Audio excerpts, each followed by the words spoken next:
Good morning class. I am your Sisti teacher of class 4th. Today we will start new chapter which is chapter number 4 on page number 16. Open page number 16. Chapter number 4 is the Southern Plateaus. In this chapter we will read about the Southern Plateaus. So let's start the reading of this chapter. Towards the south of the northern plains lie the Southern Plateaus of India.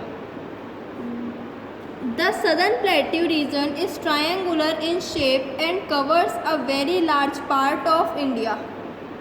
It is bounded by the Aravalli Hills in the northwest, the Rajmahal Hills in the northeast, the Western Ghats in the west and the Eastern Ghats in the east. The plateaus extend up to the southern tip of India. Look at the map given here. Can you name the states which lie in the plateau region? The general slope of the land in the plateau region is from west to east. Many rivers like the Mahanadi, the Godavari, the Krishna and the Kaveri flow eastward and flow into the Bay of Bengal. Two rivers, the Narmada and Tapi, flow in the opposite directions and fall into the Arabian Sea. A plateau is a flat land which is high above sea level. Parts of Southern Plateaus. The Southern Plateaus are actually a part of three plateaus. First, the Malwa Plateau is to the north of Narmada River. It is relatively flat and has rich fertile soils suitable for growing cotton.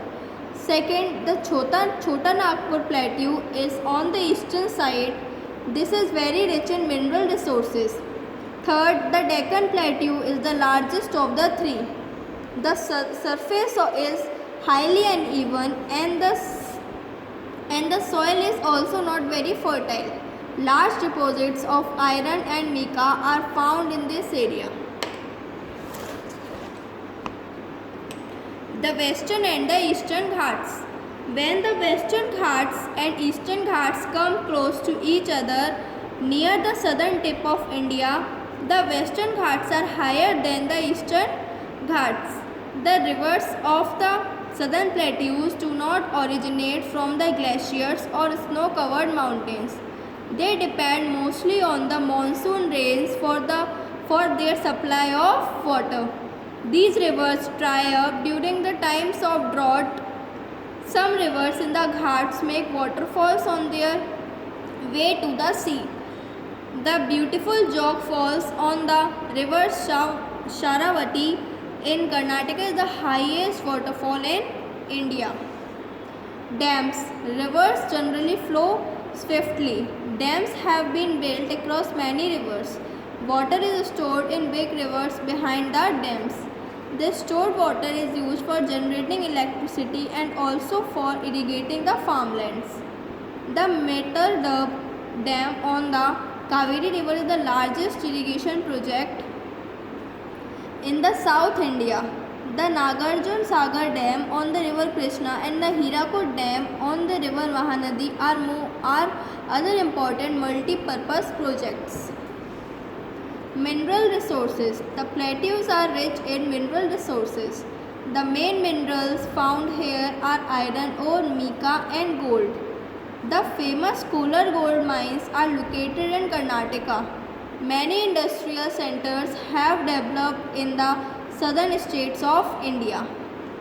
The Southern Plateaus are very important for our country as a whole.